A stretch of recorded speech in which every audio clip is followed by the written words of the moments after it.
God, that's wrong. This is true, really news with Scott Combs and Tony Verkinnes. All the news you're about to hear is true, as far as you know. So in the United Kingdom, Essex to be exact, firefighters are blaming a dog for a small house fire. And not a turtle this time. No, wasn't like a hippo, walrus. Nah. Hang on, were any marsupials potentially involved? No, it was a dog. Okay. We've got that category out there. It was a dog, according to although I would like to see a fire started by a duck-billed platypus just once. Just one time. Just one time. That's all we're asking. According to crews, the blaze began when a Husky managed to turn on the microwave while its owner was away. I owned a Malamute there, one of those northern breed dogs like a Husky. He's a great dog. He was a smart dog, but he was not smart enough to figure out how to turn on the microwave. Just smart enough to get themselves into tons of trouble. Other trouble, yes. Told you, right? The police came one day because our neighbors said we're leaving our dog outside. Yeah. And it's cold weather. You should really leave, you should be indoors more. And then around the corner, you hear the little tink, tink, tink of shadow paws on the hardwood floor. Yep. And the police officer looks and said, make sure he has water, okay? Have a good day. Thank you very much, officer. Where was I now? There was a fire. A dog started it. The homeowner had been using the appliance to store a loaf of bread. What do they... In the UK, do you store loaves of bread like in aluminum foil? What? Where do they store their fish? In the bathroom? Yes. And why wouldn't you? Thankfully, the homeowner spotted the fire while checking in on the dog via a streaming video app. So I'm guessing the dog has been more than a little bit of a handful if it's already got video on him.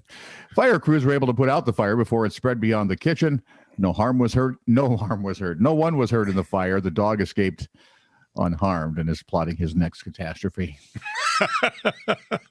Oh, I know those northern breeds there. I love them. They're wonderful. Once they get a taste for mayhem, they're gone. There is that problem.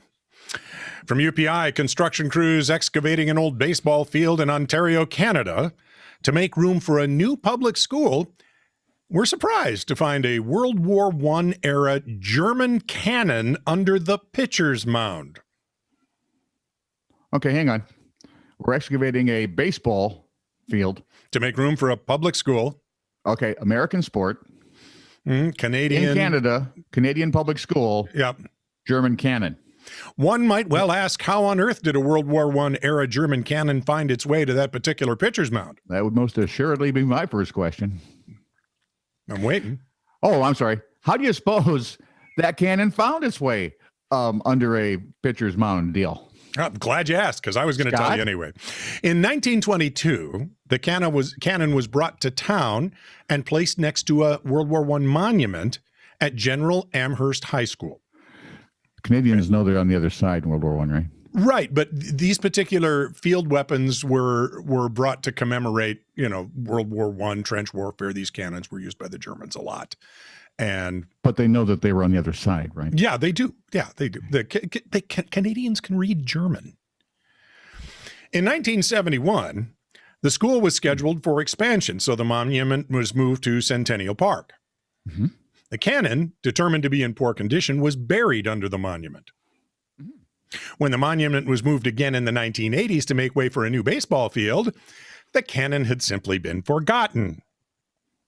It has now been donated to the town of Amherstburg in Ontario, and several groups have expressed interest in restoring it. Okay, but they know, right, that the Germans were on the other side. Yes, they know.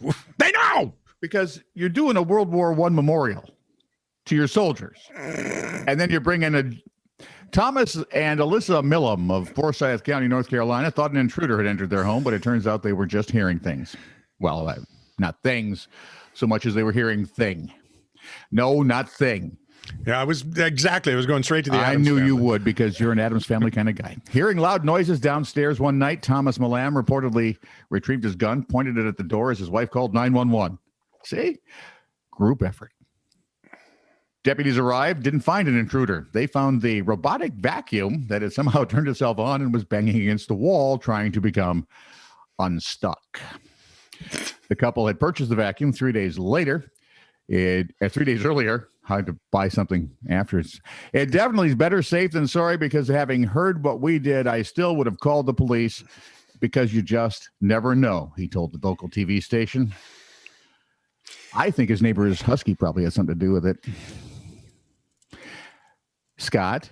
I have a question. I knew you would. So you remember a while back you did that story about how Amazon servers went down and their everything was their vacuums weren't working, their absolutely robot vacuums, and Alexa was doing weird things. Yep. So if you're going to shoot that vacuum, yep, make sure you hit it in the eye. I was thinking you maybe have to shoot your Amazon Echo.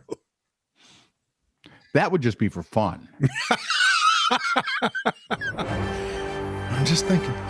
This is true, really news. Send email to TITR@netradio.network.